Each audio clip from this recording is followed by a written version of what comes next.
It is good to see you all back. I'm Matthew, your BRS beginner guru, and welcome to episode 4 in our 10-ish part series where I teach you how to set up your first saltwater aquarium by setting up this JBJ RF45. I know I sound a bit like a broken record, but I can't believe how much we need to cover today, and like I tell my daughter, it only gets done by doing it. Here's what we'll cover by the end of today's video: the nitrogen cycle, auto top-offs, the 3 types of filtration, lights, DIY mesh screen, water testing, and the all-important drip loop. Before we cycle our tank, we should have a basic understanding of why exactly we're doing it. The nitrogen cycle is the biochemical process by which atmospheric nitrogen is converted into various chemical forms before making its return to atmospheric nitrogen. In our aquariums, the cycle looks like this. When we add food to our tanks, that food is packed with a lot of nitrogen. Most of it is consumed by the animals in our tanks. The leftover food and animal waste breaks down into ammonia, which is toxic to our animals. But that ammonia is actually food for a certain type of beneficial bacteria. Those beneficial bacteria actually consume that ammonia and convert it into another form of nitrogen called nitrite, which is less toxic to our animals. Then a different type of bacteria consumes that nitrite and turns it into a even less toxic form of nitrogen called nitrate. That nitrate is then either removed from the tank during our weekly water changes or slowly converted back into nitrogen gas by a different type of anaerobic bacteria. To keep our animals safe, especially from ammonia and nitrite, we cycle our tanks. This involves adding both beneficial bacteria as well as a food source so that those beneficial bacteria can multiply and grow and colonize our sand bed, our rockwork, and our ceramic media. This process will happen naturally and by itself in our tanks once we add a food source, but it can take a couple months if not longer. But luckily for us, we can speed this up drastically by adding a bottle of beneficial bacteria. Here's what the cycle will look like. We are going to add a bottle of beneficial bacteria and some ammonia. When we test the water, we will immediately see an ammonia spike. Those beneficial bacteria will start eating the ammonia and convert it into nitrite. So when we water test, as that ammonia is being consumed, we'll see the ammonia start to decrease while the nitrite increases. Nitrite, being a food for another kind of bacteria, will spur those other bacteria to multiply and consume it. Eventually, those second good bacteria will multiply to the point where the nitrite levels will peak and then start to decrease. If we were charting our tests thus far, it would look like 2 overlapping roller coasters. As that nitrite is being consumed, those bacteria will poop out nitrate, so we'll see the nitrite levels go down and the nitrate levels start to rise. Now, there is a certain type of anaerobic bacteria that lives in low oxygen environments that can slowly consume that nitrate, but honestly, I have found it way more effective to remove nitrate by doing manual water changes or by adding something like macroalgae, which actually consumes that nitrate kind of like a fertilizer. Luckily for us, nitrate really isn't that dangerous to our animals. Sure, if it gets too high, it can start causing nuisance algae growth and inhibit coral growth, but that's why we do our weekly water changes. For all intents and purposes, we consider the nitrogen cycle to be completed in our aquariums once the ammonia and nitrite have spiked and then both return to near zero. Nitrate we're really not going to worry about. We'll control that down the road through our water changes and by adding those macroalgae. Back in the good old days of this hobby, we used to cycle our tanks by simply adding a piece of frozen shrimp into our tanks and letting it decompose, but that process could take 6 weeks up to 2 months, maybe even longer, and I don't want to wait that long. I'm a pretty patient guy thanks to this hobby, but why wait 2 months when we can safely cycle the tank in less than 2 weeks? I have cycled my tank in a whole bunch of different ways and they all work, but the important thing thing to remember is cycling is not a one and done sort of process. For example, if I was to cycle the tank and then just not add any fish or animals for a long time, and if I just stopped feeding the tank, then all of those beneficial bacteria would no longer have the food to consume, so the cycle would kind of need to be redone. So we need to figure out a way to keep the cycle going in our tank by adding a food source, and for me, the easiest way and by far the most fun way is by adding a couple fish. Why not just add all the animals at once since we've already cycled the tank? Well, because every time we add animals to our tank, we are increasing our bio load, and we need to give those beneficial bacteria time to catch up. To cycle our JBJ RF45, I'm going to use a bottle of Fritz Turbo Start and Algae Barnes Nitrocycle. Nitrocycle is simply ammonium chloride, the food source, and Turbo Start is the nitrifying bacteria. Instead of adding nitrocycle to the tank, we could just add fish food, but number one, we would have to wait for that fish food to decompose and turn into ammonia, and number two, fish food contains a whole bunch of other things, especially phosphate, which can contribute to nuisance algae growth. So just using pure ammonium chloride is a much quicker and cleaner way to cycle our tank. Before adding those two cycling products to our system, the first thing we need to do is remove our filter socks. Why? Simply because we don't want those beneficial bacteria to colonize on the filter sock fabric, but rather we want to encourage those bacteria to colonize the sand bed and rockwork. I'm gonna let you in on a little secret that will actually help me cycle my tank a lot faster. In episode 1, we placed the included mesh bags of ceramic media on top of the sponge in the rear filtration chamber. But what I didn't show you is I then actually removed them and I placed them in the rear chamber of my Hello Reef tank. Now, I know you beginners out there won't have this option, but by pre-seeding those ceramic media, they are now full of beneficial bacteria. So after I add the ammonia chloride, I am actually going to take those bags and add them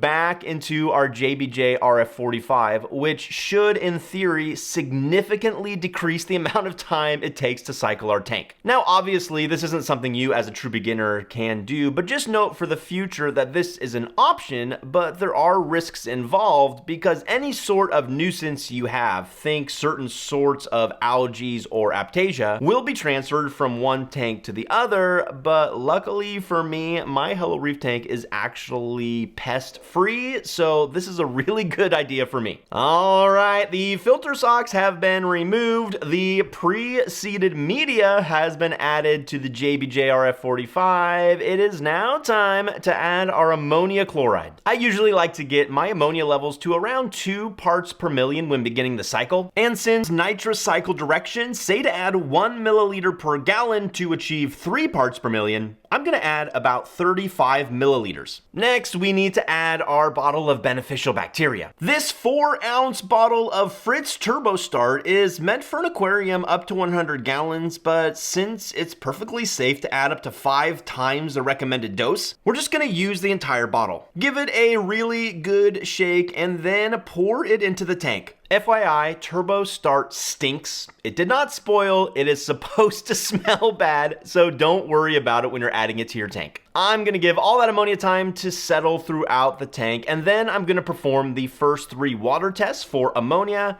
nitrite, and nitrate, just so we have a baseline starting out. What I expect to see is an ammonia level between 2 and 2.5 parts per million, 0 nitrite, and 0 nitrate. I'm going to perform the same 3 water tests every 2 to 3 days, and in my experience, the ammonia levels should start decreasing pretty darn quickly, and within 1 to 2 weeks, I expect to see those nitrite levels to spike and start going down already. And remember, our cycle is considered complete once both the ammonia and nitrite levels have spiked and returned to near 0. With our tank now cycling, let's discuss how filtration works in our aquarium. There are 3 overarching types of filtration: mechanical, biological, and chemical. Biological filtration is everything to do with the nitrogen cycle. It's those beneficial bacteria that remove toxins from the water, especially ammonia and nitrite, thus keeping our animals happy. Mechanical filtration is the removal of large particulate matter, think fish food, fish waste, and pieces of algae via mechanical means, something like a sponge or filter sock. This is the most simple form of filtration, but also highly effective. Our primary goal with mechanical filtration is to remove organic matter from the water before it has a chance to break down and release those nutrients. The most important thing to remember about mechanical filtration, though, is that it only works if we actually remove the mechanical filters,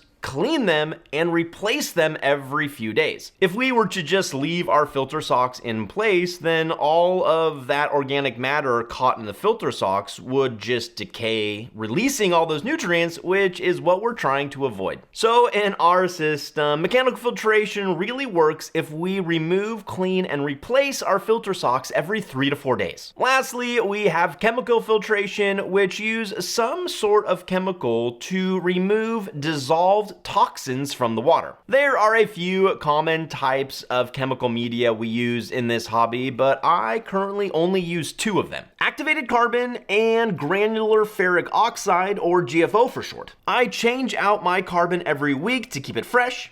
It removes pigments, smells, and other toxins that may be present. It is actually one of my secrets to anemone success. GFO, on the other hand, strips phosphate from the water, and I sparingly use it only as needed. More to come on filtration in a later episode, but I think that's a good enough basic understanding for now. Moving on to some more practical matters with the installation of an auto top-off system. Up until now, we've had to manually add RODI water every couple of days to refill the system with fresh water. Trust me, it gets to be a hassle real quick. Plus, as soon as I add my first invertebrates to the tank, I want to start dosing kalkwasser, and that is easily done by using an auto top-off system. All auto top-off systems have 2 main parts: a sensor to detect the water level, and a pump to add fresh RODI water to the tank when it gets low. For this tank, I'm going to use the Tunza Osmolator 3 Nano. It comes with a high-quality optical sensor that magnetically mounts to the rear filtration chamber, as well as a reliable utility pump to move the water from the reservoir to the tank. For a reservoir, I'm going to use this acrylic container from Trigger Systems, but a simple 5-gallon bucket will get the job done just fine. There really isn't a whole bunch you need to know to install an ATO except for these 3 things. First, the sensor must be installed in the rear central chamber, the one that houses the return pumps. This is the only chamber in the entire aquarium that has a variable water height. Second, the ATO tubing needs to be securely clipped to the tank, and the end of the tube needs to sit above the water line. That way a back siphon won't form.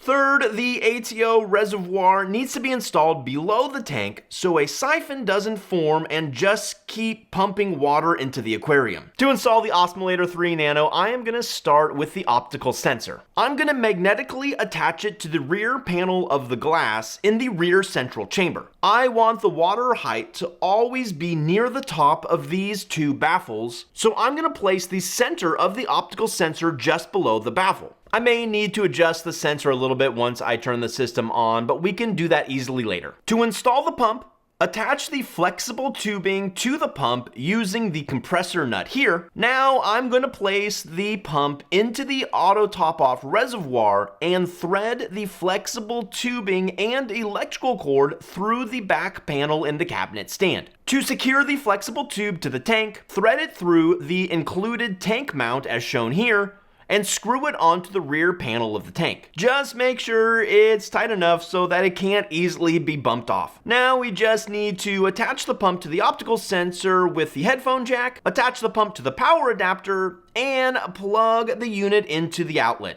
But before we plug it in, we need to fill the reservoir with RODI water so the pump doesn't run dry. Once the pump is plugged in and working, take a peek into that central rear chamber to make sure the sensor is at the correct level and adjust it up or down as necessary to achieve your desired water height. I'm not going to do it today, but once I add fish and my first invertebrates, I will be adding kalkwasser to the reservoir, but we will talk about that in a later episode. Now that a little bit of time has gone by, let's perform our first 3 water tests to establish a baseline for the cycle. While I do own and use several of these fancy digital Hanna colorimeters for testing my water, we don't need anything fancy for testing the nitrogen cycle. I have found my favorite go-to is the Master Saltwater Test Kit from API. While using a color chart won't give me an exact reading, it will be good enough to ballpark it. To record all of my tests, I use this journal and I made my own spreadsheet that I glued in to keep everything super organized. Since I only test for ammonia and nitrite during the nitrogen cycle, my graph doesn't even have a column for them, so I will just jot them down in the extra section here. I highly recommend you record these someplace so that you can compare your results week to week, because water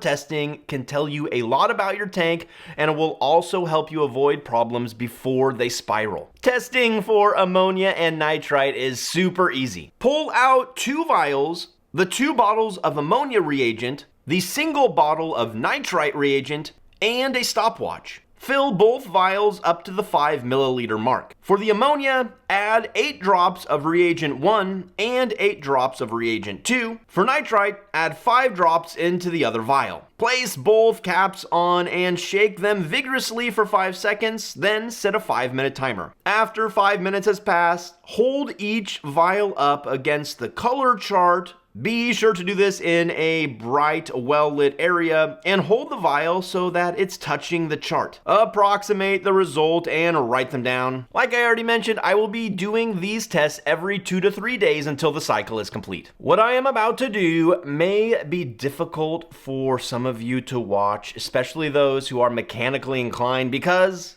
I am not. But my DIY mesh screens get the job done and they keep my fish safe. I've made quite a few of these, and while they're not difficult, they do require quite a few different tools and a high level of stick-to-itiveness. I'm using the 3-foot 1/8 inch BRS kit, which comes with the frame, netting, spline roller, and 4 90-degree corners. But pet peeve alert, these corners are worthless for a rimless tank because there is no way to rest them on the glass. To solve this problem, you have 2 options. First, you can use the plastic mounts that came with the JBJ RF45 and are meant to hold the glass lid on. Option number 2, pick up these rimless screen top frame corners from Neat Aquatics for a much cleaner install look. These are what I'm gonna use. You will need a hacksaw, miter box, fine sandpaper,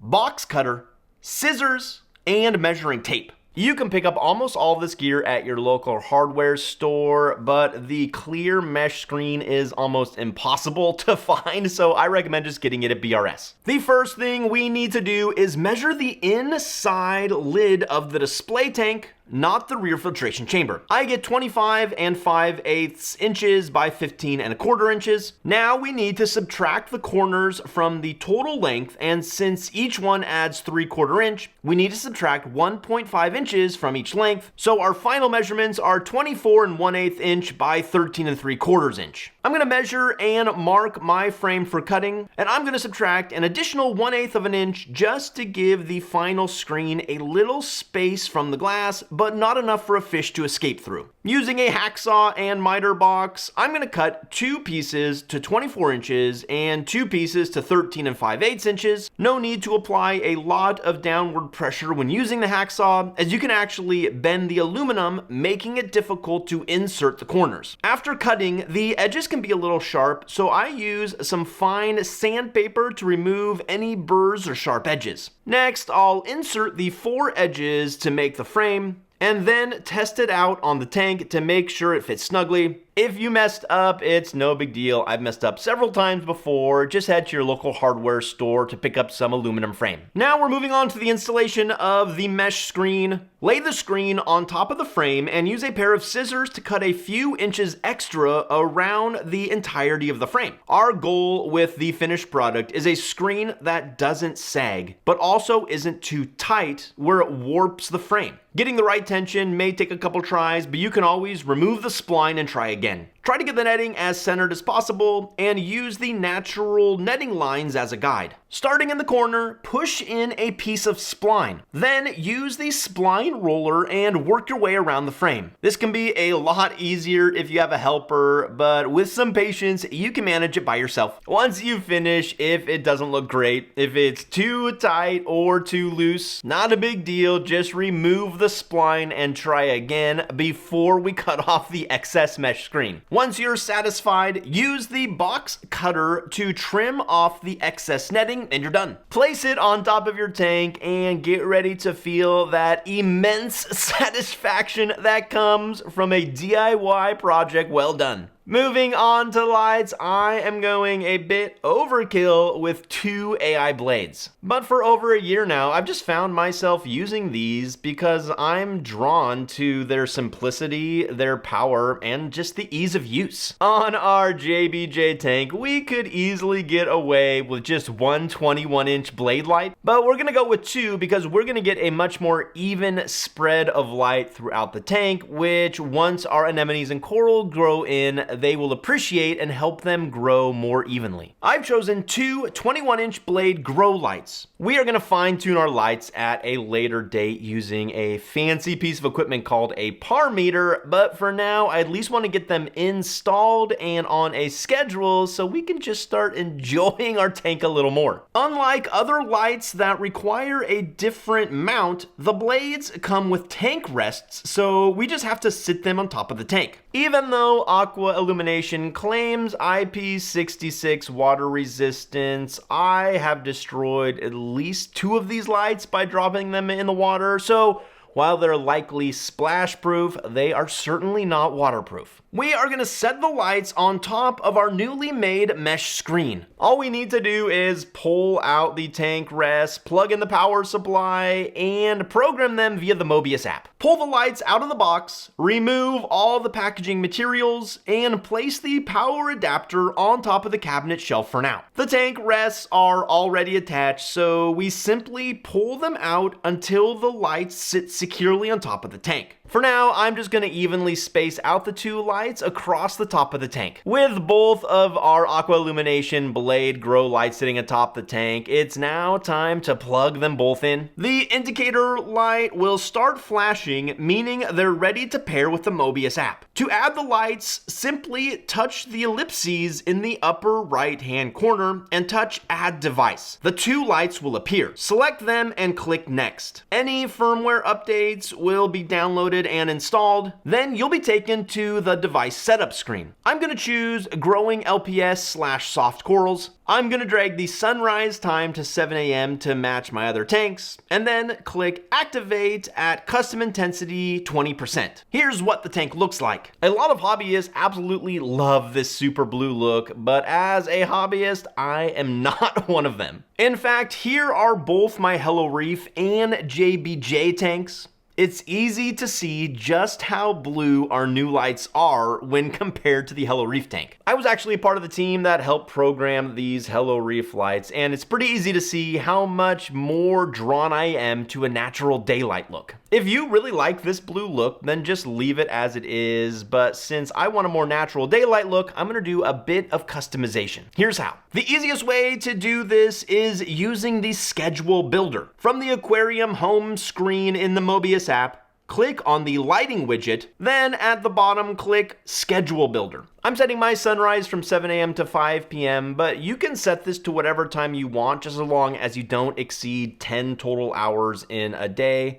For example, this works really well for me because I'm here in my studio during work hours, but if you'd rather see your lights on in the evening, then maybe consider setting your sunrise to noon and your sunset to 10 p.m. I'm selecting sinusoidal, but any of the 3 options are fine. Now I'm gonna play only with the Kelvin slider and adjust it until I get the color I like. I think 8 to 9,000 Kelvin looks really good to me, but I might readjust that once I add my first anemones, coral, and macroalgae just to suit my preference. Click activate when you're done. While I want my lights on to enjoy the tank, I certainly don't want to encourage nuisance algae growth, at least until I add in my first cleanup crew members. So I'm going to turn the overall intensity down. To do that, in the lighting module, click the center edit button. Near the bottom right, you'll see 100% intensity. Click on it, and I'm going to drag it down to 15%. This won't be strong enough for our photosynthetic animals, but we will increase the intensity later. Okay, the lights are set up and running. I'm not going to do this for this series, but in case you're interested, Bulk Reef Supply did a hugely in-depth video series all about the science behind lighting. They dive way more into spectrum, spread, and intensity. So if you're interested, you can check that out. Just know that our photosynthetic coral and anemones will thrive if they get the right spectrum and intensity of light. But luckily for us, all of the wizards at Aqua Illumination did all of that fine tuning for us, so we just need to use their light to make the coral and anemones happy. We will use a fancy par meter in a later episode to dial in the intensity. I cannot believe I forgot to talk about drip loops. Yikes, Matthew. Drip loops are absolutely one of the most important safety features we need to install in all of our tanks. It is no secret that water and electricity don't mix, but since we are running an aquarium, we need to find a way to use them both safely. That is where the drip loop comes into play. The Great Saltwater Highway, as I like to call it, runs from the tank down the power cords and into the outlet. If water is splashed onto the power cords, it will just stick to the cord while gravity pulls it downward. If we don't install a drip loop, that water can travel all the way down and into the outlet. This is especially true if we're using a Wi-Fi power strip and we just set it flat on the ground. But if we simply add a drip loop to each power cord, instead of the water flowing into the outlet, it will harmlessly drop to the floor as shown here. Since all of my gear is plugged into a Wi-Fi power strip that sits on top of the shelf in the cabinet stand, I just need to make sure that each of the power cords goes down below the opening in the back and then back up and in. That way, any water that's accidentally splashed, instead of traveling all the way into the power strip, will just drop down behind the tank. To do this, I'm simply going to tie all the cords together using a Velcro cable tie, and that is it. It's not difficult, and it will keep your tank and your home safe. Coming up on episode 5, we are going to add our first fish and a cleanup crew. I am super stoked. Click here to see the entire playlist, and until next time, be well and happy reefing, everybody.